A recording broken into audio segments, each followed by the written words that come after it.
All praises due to the God of Abraham, Isaac, and Jacob, in the name of Jesus Christ. It is through them that I am being sent with this truth as a chance for redemption and salvation for all. Okay, last week we spoke about the Democratic Handbook and we delved a little bit into the story of the insurrection at Wilmington, North Carolina. Wilmington at that time was a Afro-American stronghold, an indigenous community that was still flourishing due to their faith in the Creator. But along came these democratic double agents of confusion and destruction with their demonic efforts to bring down everything that is sacred under God. So today we're going to delve a little bit into this hidden history of the story of the insurrection in Wilmington, North Carolina.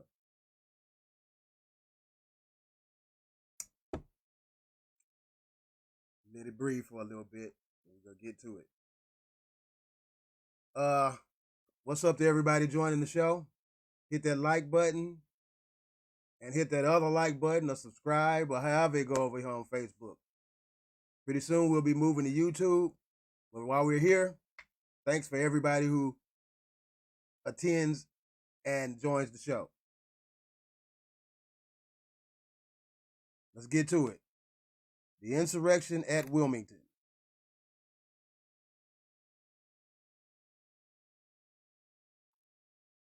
All right, today we're going to be reading an article from The Atlantic. The lost history of an American coup d'etat.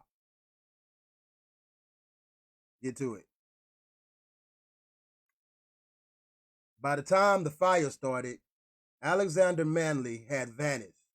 That didn't stop the mob of 400 people who'd reached his newsroom for making good on their promise. The crowd, led by a former congressman, had given the editor-in-chief an ultimatum. Destroy your newspaper and leave town forever, or we will wreck it for you.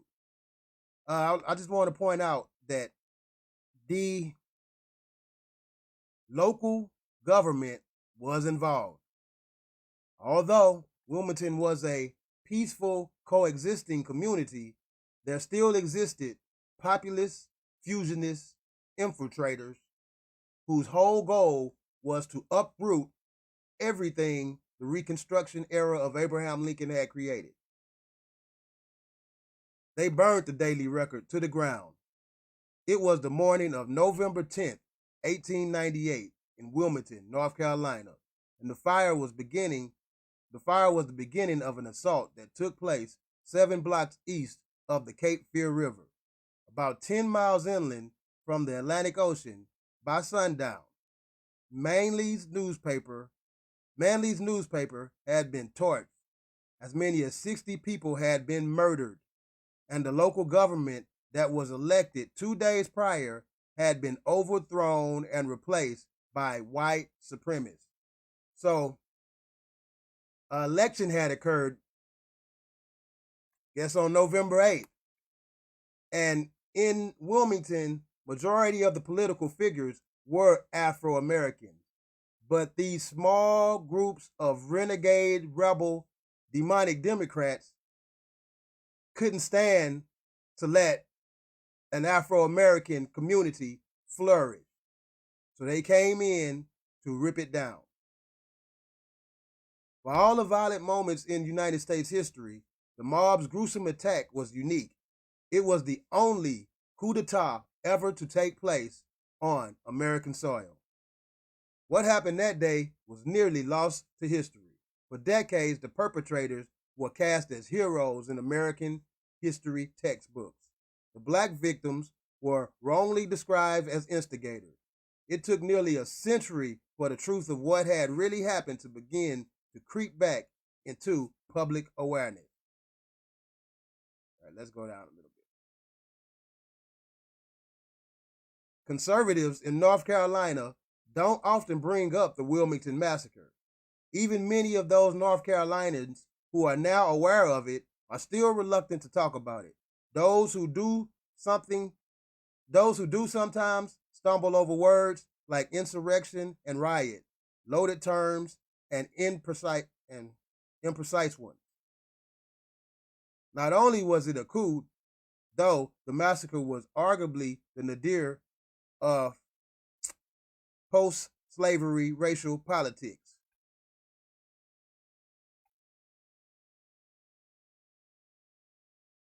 That's why it was so shocking when, on Monday, the state's GOP executive, Dallas Woodhouse, openly acknowledged the massacre on Twitter. Okay, let's go down a little bit. Oh, we can stay right here. In response to a tweet from the North Carolina Democratic Party about the Voting Rights Act, Woodhouse criticized what he saw as hypocrisy. The events of November 10, 1898 were a result of the long-term campaign strategy by Democratic Party leaders to regain political control of Wilmington. He writes, at that time, the state's most populous city and North Carolina, in the name of white supremacy. So once again, Wilmington was a very booming and flourishing community. It was apparently the biggest city in North Carolina, but it was soon brought to destruction by Democratic white supremacy. The history was totally hidden from white children, and that was deliberate. All right.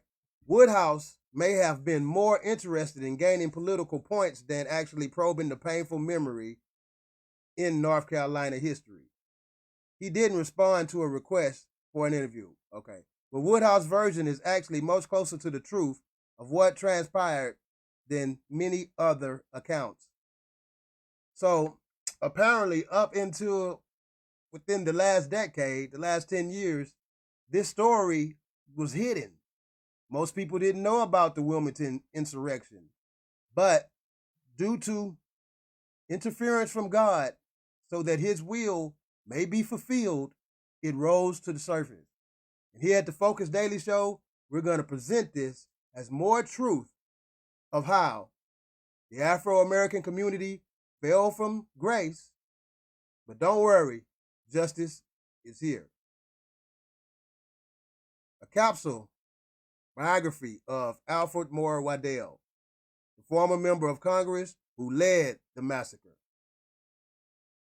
Let's look at this guy real quick. Check him out. Let me see. Alfred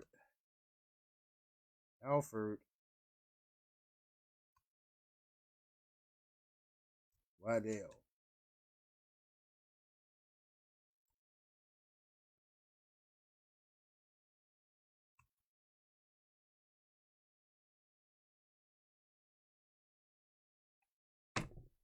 Check into this guy real quick. Let y'all see this.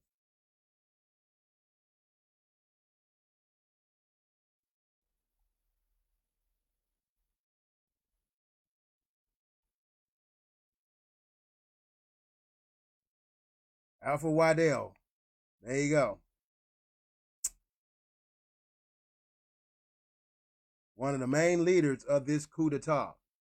One of the main democratic, demonic white supremacists. Just wanted everybody to get a good look at this guy. Let's get back to it.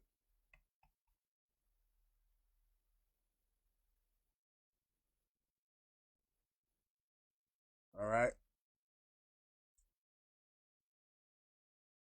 From the websites of the Cape Fear Historical Institute of Wilmington exemplifies what some students were long taught. The Democrats and most white citizens of the state feared a return to corrupt and financially devastating rule of the Republicans, as had been experienced during Reconstruction in the late 1860s. Waddell led white Wilmingtonians in an effort to shut down a racial inflammatory black newspaper. What was that guy named? Alfred Manley. That was the Manley guy they spoke of. What was his name? Alexander Manley. Let's get to it.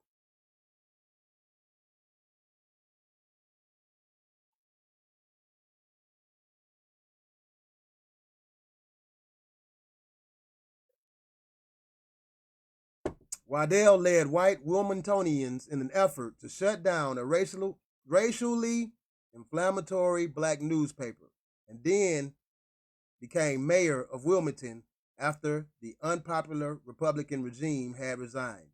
As mayor, Waddell quickly restored sobriety and peace, demonstrating his capacity to act with courage in critical times. So obviously, these are lies. This is that double speak that the Democratic Party so often utilizes and wills in order to subvert the minds of its Afro-American constituents.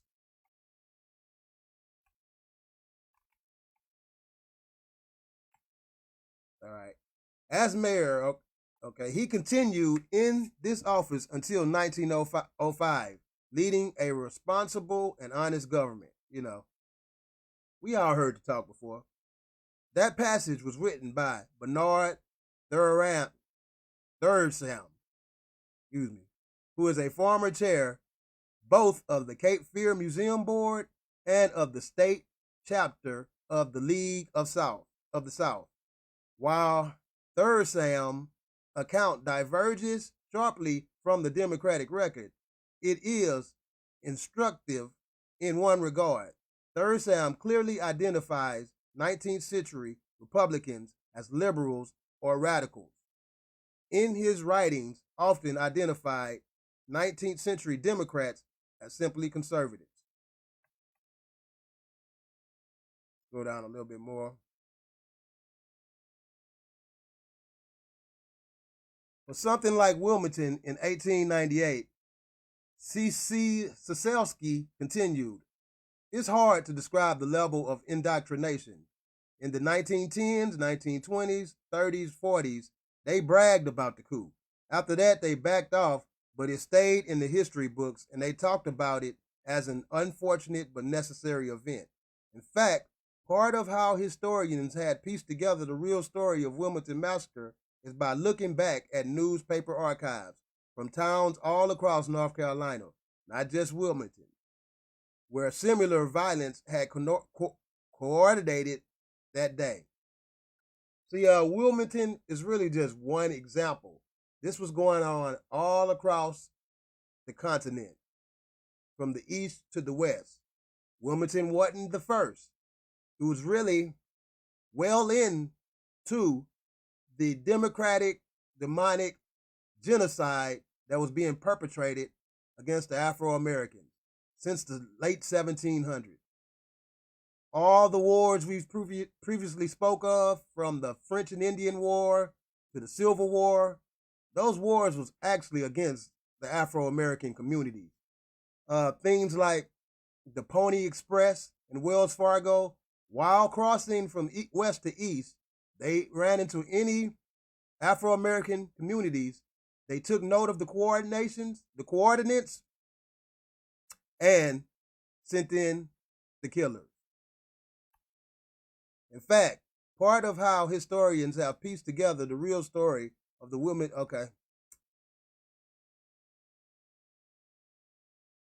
Wilmington Massacre is by looking back at newspaper archives from towns all across North Carolina, not just Wilmington, where similar violence was coordinated that day. They burned down black newspapers all over the state. Soselsky says they shut down entry to the city from blacks and Republicans. It's important not to forget that this was a planned thing. This wasn't two people getting into a fight in a street corner and sparking underlying racial tensions or something like that. But state officials solidified their grip on power by promoting that very fiction. They originally called the 1898 incident the Wilmington Race Riot, with the implications that the event was instigated by a riot from blacks and quelled by Waddell's fighters. So once again, the mass media presented this incident as a race riot to make the people think that the local blacks had just gotten out of control. And this is just one example of how the mass media machine earned their stripes. Even till today, they continue to promote this image of the black man being a savage who needs to be kept in pocket.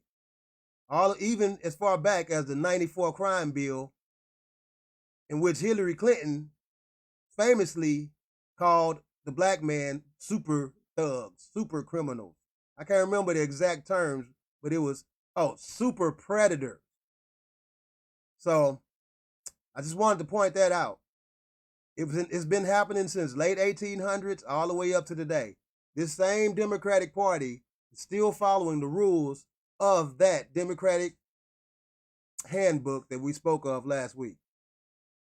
After open celebrations of white supremacist violence lost favor, a sort of bland sanitizing of history dominated recollection that lasted until around the time of the centennial of the massacre. In 1998, when scholars and the descendants of the Wilmington black community that had been nearly destroyed in 1898 began to push for recognition.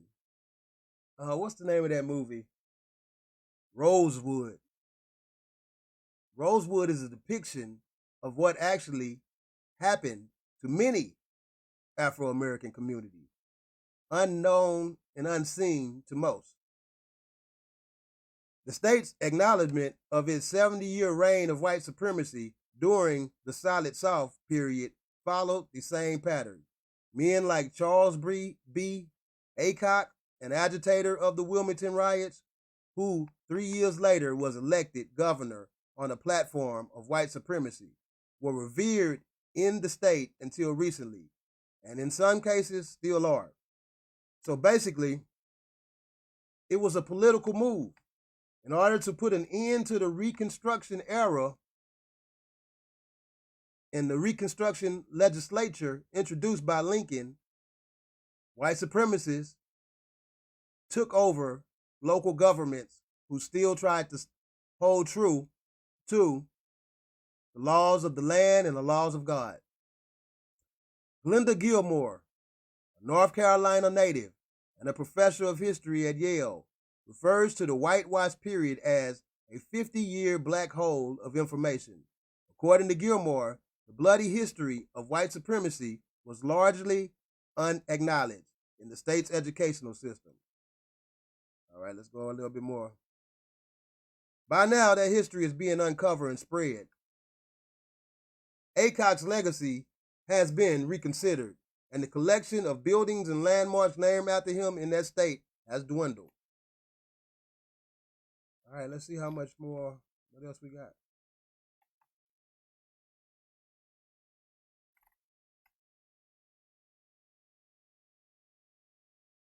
All right, I've seen a little something.